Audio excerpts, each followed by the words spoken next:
สบายดีมื้อนี้ก็สิมาอธิบายตามคำขอของผู้ที่คอมเมนต์เรื่องอยากรู้การเฮ็ดลูกเลื่อนปืนแต่ว่าปืนของข้อยได้ติดกาวก็เลยแกะออกได้ก็เลยมาแต้มเป็นรูป3มิติให้เบิ่งก็คิดว่าเบิ่งตามรูป3มิตินี่ก็น่าสิแจ้งก่อนข้อยได้เฮ็ดคลิปหนึ่งไปแล้วว่าสิเอาลงแต่ว่ามาเปิดเบิ่งหั้นลืมเปิดไมโครโฟนมันก็เลยบันทึกเสียงบ่ได้ก็เลยได้เฮ็ดคลิปใหม่เดี๋ยวนี้มาก็สิมาอธิบายให้ละเอียดสำหรับเริ่มต้นทำอิฐเจ้าต้องหาเหล็กมาก่อน16มิลต้องมีความยาวระหว่าง5เซน5หา5เซนครึ่งก็ได้เหลือก็จึงค่อยตัดออกแล้วก็มีรัศมีอยู่ที่16มิล16มิลก็คือ 1.6 เซนตามที่เห็นนี้เนาะ แล้วก็สิมาอธิบายทางด้านหน้าก่อนหลังจากมีเหล็กมาแล้วขั้นนำอิฐพวกท่านก็ต้องหาจุดใจกลางให้ได้ก่อนว่าจุดใจกลางของเหล็กระหว่างด้านนี้ลงมาขึ้นมานี้ต้องแม่น5เซนแล้วก็ระหว่างตัวนี้มาตัวนี้ก็ต้องแม่นปกติต้องแม่น8ต้องแม่น8มิลขอโทษเด้อนี่ขึ้นมานี้ต้องแม่น8มิล8.0 มิลแล้วก็ตัวนี้มานี่ก็ต้องแม่น8มิลคือกันตัวนี้มันเพี้ยนน่าจะเกิดมาจากเหลือ 7.8 แม่นเพราะว่าเฮามีครึกนี่เด้เพราะว่าค่อยผ่าลงต่ำน้อยนึงเนาะแล้วก็มาของตัวที่เจ้าผ่าลงไปเนาะต้องผ่าลงไป1มิลผ่าห้อมนี่นะ1มิล1มิลก็คือ 1.0 เซนนั่นแหละ 0.1 เซนแล้วก็ความกว้างของตัวนี้มาหาตัวนี้เนาะสังเกตจากตัวที่เป็นตลับแม่นนี่เด้อนี่ก็คือกลลูกปืนของเจ้าถ้าเจ้าเฮ็ดเป็นปืนขนาดลูก9 มม. เจ้าก็ต้องแทะกลลูก9 มม. ของเจ้าถ้าเจ้าเฮ็ดจุด22แม่น 0.6 มิลเดี๋ยวค่อยแทะให้เบิ่งเลย6มิล 0.6 เซนบัดนี้สิมาเว้าเรื่องหูเข็มไฟถ้าเจ้าเฮ็ดตัวนี้แล้วเนาะเจ้าก็ต้องแทะจากจุดใจกลางขึ้นไปหาหูเข็มไฟของเจ้านั่นก็คือ3มิลเพราะว่ากลลูกปืนจะมีขนาด6มิลแม่นบ่ 0.29 เซนก็คือ3มิลแล้วก็หูเข็มไฟของเจ้าต้องมีขนาด2หา3มิลสำหรับตัวที่ค่อยเฮ็ดแม่นมีขนาด2มิล2มิลก็คือแกนเข็มไฟของเจ้าตัวนี้ก็ต้องมีขนาด2มิล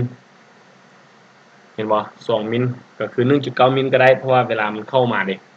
เวลามันเข้ามาหาหูตัวนี้หลังจากนั้นตัวที่เจ้าเฮ็ดลงมาด้านลุ่มเนาะแทะจากจุดใจกลางของตัวนี้ลงมาหาบนนี้แม่นมีรัศมีอยู่ที่มีความยาวอยู่ที่2มิลก็ย้อนว่างูตัวนี้นี่นะใช้ไว้สำหรับเตะลูกเวลานั้นเจ้าต้องได้เฮ็ดแกนตัวนี้ไว้สำหรับแล่นตามห้องตัวนี้สำหรับเวลาลูกเรือนเจ้าแล่นกลับให้มันเตะลูกของเจ้าก็ตามหูถ้าหูปืนของเจ้าอยู่กับซ้ายเจ้าก็ต้องเฮ็ดอยู่กับขวา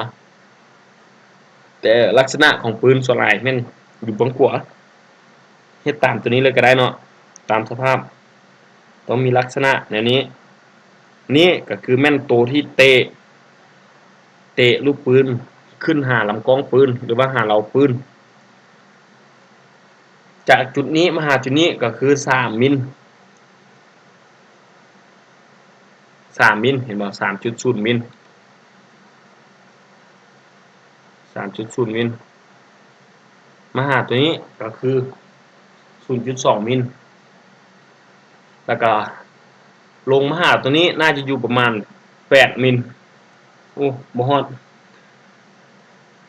มันบ่น่า 5.5 เดี๋ยวขอแทรกใหม่ก่อน 5.4 มิล สำหรับตัวนี้3มิลเพราะว่าตัวนี้นี่จะเป็นใช้สำหรับเกาะลูกขึ้นหาเราวันนี้ตัวคัดปอกของเจ้าห้องวันนี้นะเจ้าก็ต้องจับจากจุดเครื่องกลางตัวนี้นี่นะให้มันเครื่องที่สุดมาหาจุดตัวนี้เนาะใช้เวอร์เนียร์ก็ได้หรือว่าไม้บรรทัดก็ได้ถ้ามีไม้บรรทัดแล้วเจ้าก็เฮ็ดห้องตัวนี้นี่นะกว้างประมาณ1มิลเพราะว่าเหล็กตัวนี้ถ้าของเจ้าเป็นเหล็ก1มิลเจ้าก็ต้องเฮ็ดกว้าง1มิลเหล็ก2ก็เฮ็ด2โอ้เดี๋ยวจิแท้เบิ่งกันว่าต้องผ่าจากขอบมันเข้ามาเท่าใดมันจึงสิเกาะรูได้ดีสำหรับตัวนี้ผ่าเข้ามา3มิลผ่าเข้ามาก็คือ3มิลกว้าง1มิลเบิ่งตามแมตเด้อสำหรับเข็มไฟของเจ้าตัวนี้เนาะเดี๋ยวสิเลื่อนเข้ามาให้เบิ่งเนาะนี่จะต้องเฮ็ดมาอย่างน้อยเข้ามาจากนี้เข้ามานี่นะ1มิล1มิลแล้วว่า 0.ปลายมิลก็ได้ขึ้นกับว่าเจ้าเฮ็ดสำใดแล้วเหมาะสมเกาะเอาลูกปืนของเจ้าออกได้ดีหรือว่าขึ้นกับเราของเจ้าแดบเจ้าสิผ่าห้องของเรานะสุบเข้านี่นะสำใดนะโอ้คลิปนี้ก็น่าจะยาวนิดนึงเด้ออย่างน้อยต้องเป็น1มิลเดี๋ยวจะเอาออกขึ้นมาก็เด้อแล้วก็สิเจาะเบาะเจาะหูตัวที่ใส่สปริงนี้จะเป็นหูล็อกก่อนหูล็อกก็คือจะมีแกนตัวนี้เด้อแกนตัวนี้เพื่อล็อกให้คัดปอดเจ้าบ่หลุดออกเนาะสำหรับตัวนี้เนาะเจ้าสามารถย้ายได้เจ้าจะมาเจาะอยู่ทางหน้าพี่ก็ได้แต่สำคัญต้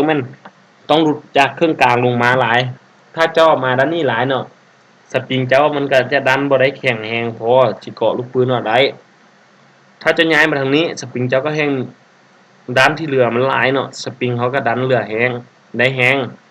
สำหรับสปริงมันแม่นใส่อยู่บริเวณนี้เด้เนี่ยเบิ่งจากหูตัวนี้นี่หูเสื่องสปริงเวลาดันคัดเปาะให้มันนิ่งได้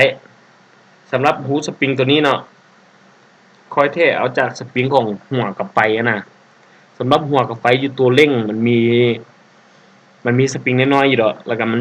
น่าสิแข็งพอดีเลยเพราะว่าเอามาใช้มันได้ผลดีสปริงตัวนั้นอยู่ตามหัวกับไฟ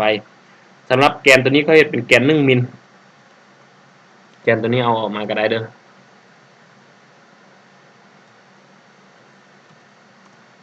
เนี่ยแกนตัวนี้จะเป็นแกนลายล็อกของตัวขัดปอสำหรับเข็มไฟของเฮาวันนี้จะมาเข็มไฟนี่มีความยาวอยู่ที่ 5.5 เซน 5.5 เซนติเมตรเนี่ย550เนาะ 5.5 เซนติเมตรมีความกว้างตัวนี้อยู่ที่2มิลแล้วก็มีความกว้างของตัวนี้อยู่ที่4มิล3.9 ก็คือ4มิลเพราะว่ามันต้องเข้าไปหลบอยู่นิดนึงขึ้นกับเจ้าเจียวถ้าเจ้าหูนี้ใหญ่เดี๋ยวก็ต้องได้เฮ็ดเข็มไฟใหญ่ต่อมาก็คือห้องตัวนี้ก็คือห้องล็อกเข็มไฟกันเข็มไฟหลุดออกจากทางด้านหลังเพราะว่าจุดนี้นี่นะเราจะต้องมีสปริงขนาด2 จุดปลายมิลเนาะความกว้างรัศมีมันเนาะใส่เข้าไปจุดนี้เพื่อให้ดันเข็มไฟเวลาสับเท่าใดก็ตามให้มันดันกลับคืนมาด้านหลังแต่ว่าเวลาดันมาแล้วมันก็ต้องอยู่กับล็อกตัวนี้คืนเนี่ยล็อกตัวนี้มันก็จะมาอยู่ในลักษณะนี้แหละ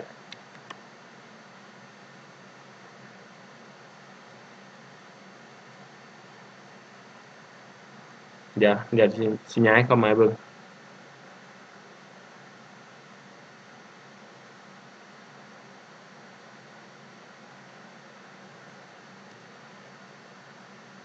เนี่ย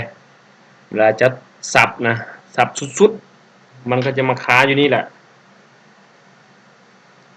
เวลาเฮาบ่ซับมันก็จะดันกลับคืนไปทางหลังดันมันก็น่าจะดันขึ้นมาประมาณนี้เนาะเนี่ยมันจะดันมาตามนี้นะใส่สปริงแล้วมันก็จะดันไปดันมาแบบนี้แหละสำหรับเข็มไฟนี้แม่น เฮ็ดหยังก็ได้จะต้องให้มันมาเพียงกับจุดตัวนี้เพียงกับจุดตัวนี้เพราะว่ากันบ่ให้มันสับเราเดี๋ยวเขาจะย้ายเข้าไปทางในให้เบิ่งว่ามันสิเพียงบ่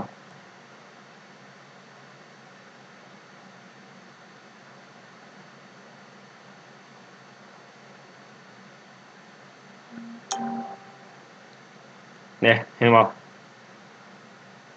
เห็นบ่เจ้าต้องเฮ็ดให้มันอยู่ลักษณะนี้เพราะมันอยู่สำนี้มันซับแตะอยู่แล้วสำหรับลูกปืนเจ้าน่ะเนี่ยเนี่ยเนี่ย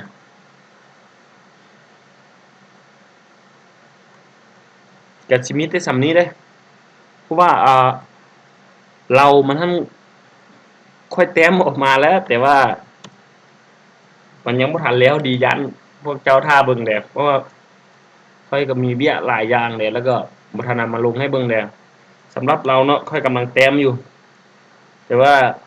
สิอธิบายตัวนี้แล้วก่อนแล้วจึงสิหาเรามาลงให้ตัวนี้ก็คือกำลังเฮ็ดเกี่ยวมันแต่ว่ายังบ่ทันแล้วเทื่อแล้วก็สิอธิบายวิธีเฮ็ดเกี่ยวปืนเฮ็ดเกี่ยวลำกองเกี่ยวที่เกี่ยวห่างยังสิมาสอนอีกแล้วก็สำหรับคลิปตัวนี้ข้อยก็สิพอแต่ส่ำนี้ก็แหละก็มีแต่ให้ไปเฮ็ดตามนี้ก่อนเด้สำหรับคัดเปาะแม่นตัวนี้เข็มไฟตัวนี้ลูกเลื่อนตัวนี้ลูกเลื่อนนี้ความยาวไม่หยังอธิบายแล้วเนาะตัวนี้ลายลอกสำหรับเบิ่งทางด้านลุ่มจะเป็นแบบนี้สำหรับคลิปนี้ข้อยก็สิจบส่ำนี้มีแต่บ่เข้าใจหยังก็ถามได้สำหรับปืนแม่นข้อยบ่เฮ็ดขายแล้วก็บ่แนะนำให้ทุกคนเฮ็ดขายแต่แนะนำให้เฮ็ดใช้เองป้องกันตัวสำหรับคนงบน้อยในราคาถูกก็ย้ำว่าถ้าไผเฮ็ดเป็นแล้วบ่อยากให้เฮ็ดขายเฮ็ดให้ไผเพราะว่าเวลาเกิดปัญหามาแม่นคดีปืนอยู่ประเทศเฮาแม่นเรื่องเรื่องใหญ่สมควรสุดท้ายนี้เราก็สิจบส่ำนี้